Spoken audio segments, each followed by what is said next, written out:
Excellent! I'm gonna push that Blastoise over on top of that squirrel and end this once and for all.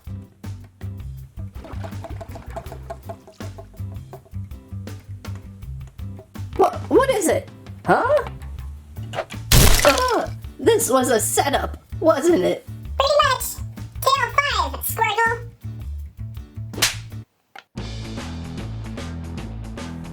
On the table, catching up with Pokemon Mega Construx Blastoise.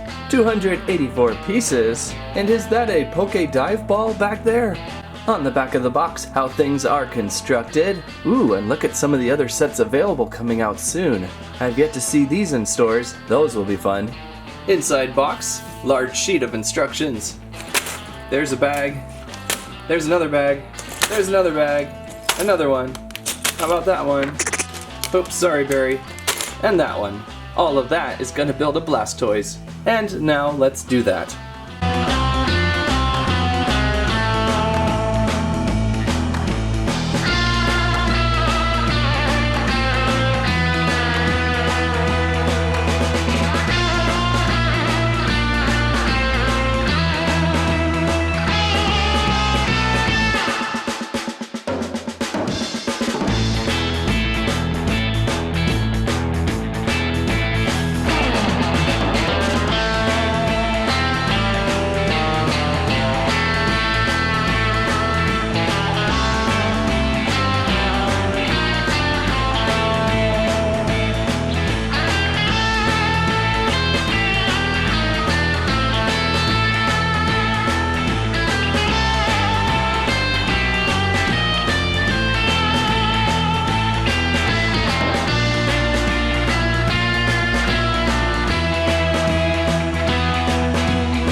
Blastoise built, looking awesome.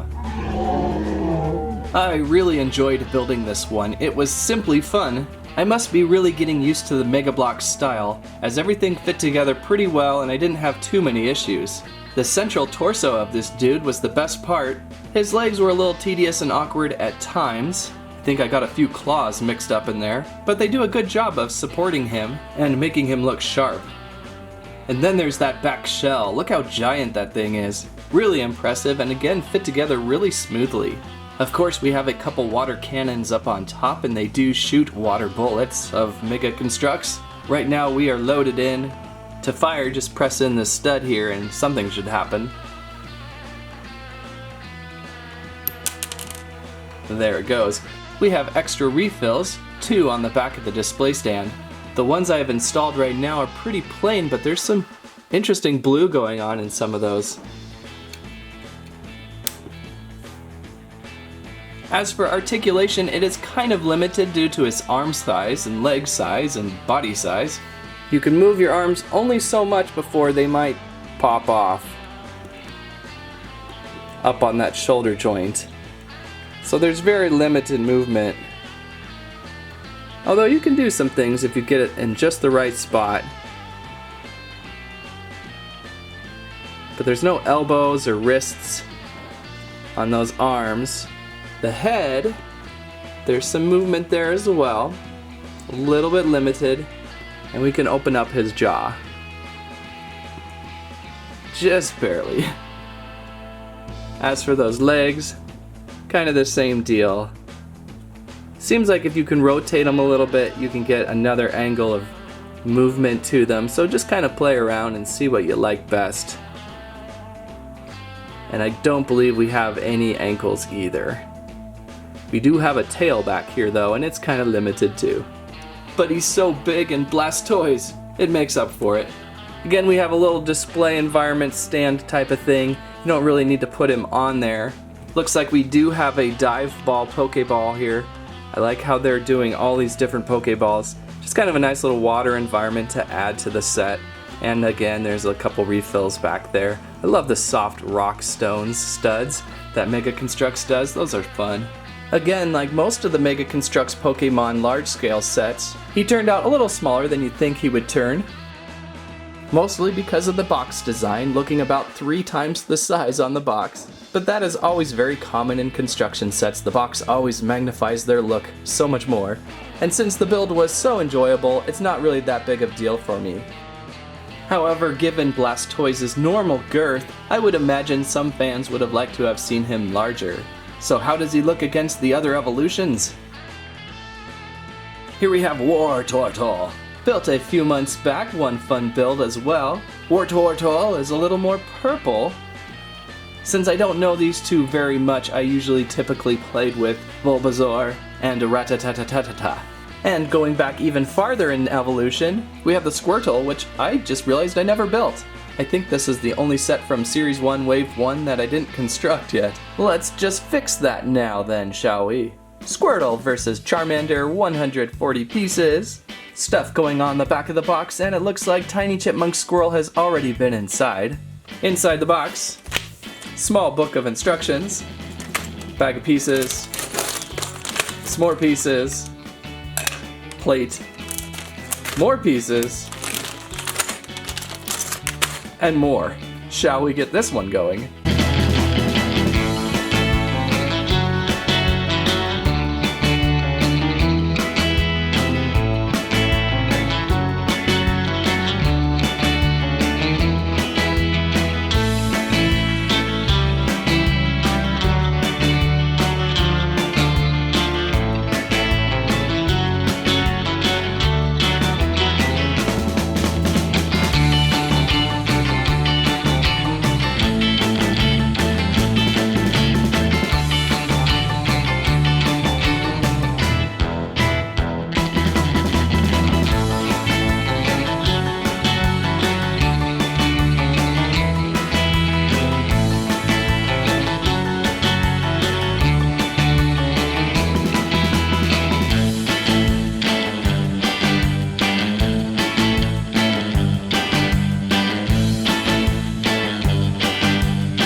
That was a lot of work for a little Squirtle. I was not expecting on doing this today, but I thought, you know what, he has to be in the video too. And then there's Charmander, who gets a lucky little cameo today, as they battle it out on a little leafy island here. A pretty good versus set. I think they look a little more engaged than Pikachu and Bulbasaur looked like. Each of these two firing some water and fire at the last possible second. But not much going back here. So now we can take off the Squirtle. Bring back the Wartortle. And what was this review on? Oh, that's right, the Blastoise. There we have the 3 evolutions together. Although no Mega Blastoise yet. I don't think Mega Construx has gone that far. So Wartortle, Squirtle, and Blastoise. So now looking at Squirtle's more green tone, and Wartortle's lavender purple tone, and then Blastoise's light sky blue tone. How is everyone feeling about the different shades? I think it's about right. There is some color difference between the three. Maybe with them all together it stands out a little more, and that's probably a good thing for toys. These are a really fun trio together. Again, Blastoise was one of my most favorite to build out of the Mega Construx Pokemon series so far. Just a very interesting build. Now I just need to figure out how to catch them. Oh man, I missed. I captured Wartortle's display base. Mega Construx Pokemon Blastoise appears on store shelves January 2018 and runs approximately $25. If you are a fan of the Squirtle, Wartortle, and Blastoise evolution, this large construction set is for you. But remember, Wartortle and Squirtle are sold separately. The three look dynamically tough and were great builds. Just make sure to splash them with water now and again. That's what I have to say about that. How could you possibly forget to build the Squirtle? Seriously, the Squirtle. Thanks for watching Squirrel Stampede. Please like, share, subscribe.